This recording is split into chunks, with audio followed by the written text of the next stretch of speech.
Lan Highlander bong proបើមិនសិនជាមកលោត AC បញ្ហាមួយទៀតគឺអាសាថែមគេពេលយើងពិនិត្យមើលទៅបញ្ហាទី1លោត AC ហ្នឹងមកពីកុំសឺនិយាយទៅកុំសឺបងប្រុសគាត់ឡោកខ្មៅហើយគាត់អាសាថែមគេដាក់ពេងឲ្យចឹងពេលអញ្ចឹងឡោកទៅវាកាំង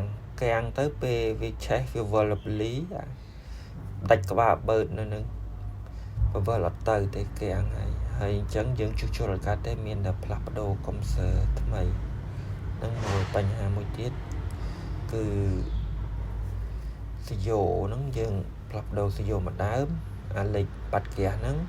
ហើយនឹងកញ្ឆេងយើងយកទៅលាងសម្អាតប្រព័ន្ធខ្មៅគាត់ដូរ fill ព្រោះតើតើយើងលាងសម្អាតចឹងបានយូរព្រោះបងប្អូនគាត់ថាឲ្យយើងលាងគាត់អត់ផ្លាស់ប្ដូរទេអញ្ចឹងពេលនេះយើងលាងរួចរាល់ហើយចាប់បានកម្រិត6ចុចជាងតិចជាអែមហើយសយោឡើងញើសសយោអានេះរួចរាល់ហើយ